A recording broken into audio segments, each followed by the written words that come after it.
तर मंडळींनो, तुम्ही आता इतक्या वेळपर्यंत माझ्या मिस्टरांचं सगळं काही माहिती ऐकली असेल आणि आता मी बोलते. तर बघायला गेलं तर लग्नाच्या आधी मी सुद्धा गणपतीची खूप भक्त होती, खूप जास्त गणपतीचीच भक्त होती. गणपतीचीच भक्त. हा, त्यावेळेस आणि गणपतीची एवढी सेवा केल्यामुळेच आज मिस्टरांचं नाव सुद्धा विनायक म्हणूनच जसं मिळालेलं आहे.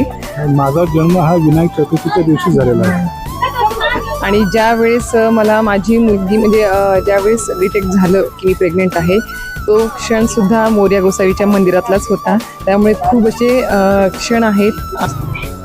ऐन उपवासामध्ये आम्ही साबुदाणा कधी खात नाही, पण या ठिकाणी आल्यानंतर आम्ही नक्कीच साबुदाणा वडा आणि चटणी त्याचा अनुभव घेतोच. आता आम्ही चिंचवडला आलो म्हणून साबुदाणा खातो, नाही ऐन वेळी आम्ही साबुदाणा खिचडी आम्ही शक्यतो खात नाही. आता जस्ट आम्ही साबुदाणा वड्याचा आणि दही आणि चटणीचा आस्वाद घेतलेला आहे. म्हणून गुरुमाडी सुद्धा नेहमी सांगू की तुम्ही कुलदेवी असो कुलदेवता असो यांचा मान सन्मान मूळ स्थानी जाऊनच करा. त्याचे मेन कारण हेच आहे की ऊर्जा पूर्ण ब्रह्मांड हे कंपनांनी बनलेलं आहे. तर हे पॉझिटिव्ह कंपना ही आपल्या घरी कशी येते त्याचं एक सायन्स म्हणजे तीर्थक्षेत्र.